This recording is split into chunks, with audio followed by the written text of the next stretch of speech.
Infor Factory Track for CSI, just-in-time production.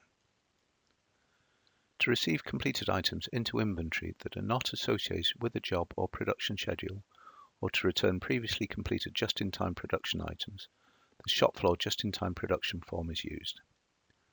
Factory Track has several shop floor just-in-time production parameters to control the validations, displayed fields, and processing options that are permitted as part of the just-in-time production process.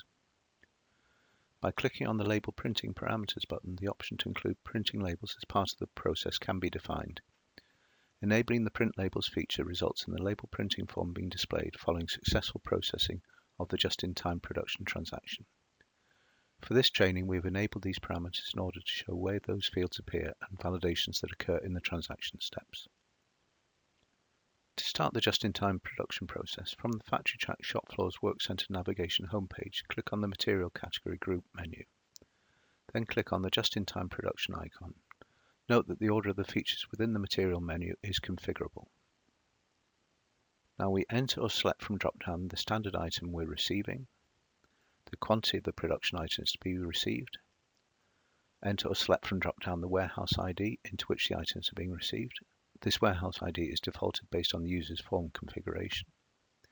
Enter or select from drop-down the location into which the items are being received. This is defaulted based on the item's stockroom location for the transaction. Enter or select from drop-down the shift ID to be recorded with the transaction. This is defaulted based on the current employee. Select the reverse quantity checkbox to return the items. If issuing completed items to a container, select the To Container checkbox to enable the container ID entry.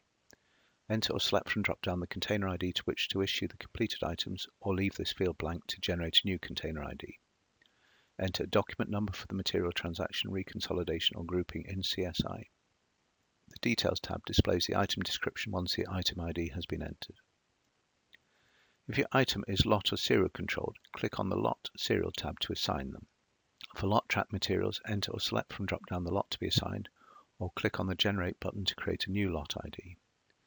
For serial tracked material, the unassigned serial indicates how many items require assignment of serial numbers. Click on the Serial Assignment button to navigate to the serial number assignment form. Enter the serial number manually, or click on the Generate button to have new serial IDs created. Select from the serial number grid until the remaining value is 0. Click on the Save button to save the assignment and go back to the just-in-time production form, which now reflects 0 remaining unassigned serials. Once completing the required forms, click on the Process button to receive the items. Factory Track then performs standard validations in addition to any that are defined on the transaction set maintenance form. Backflush is performed automatically as per the bill of material of the item.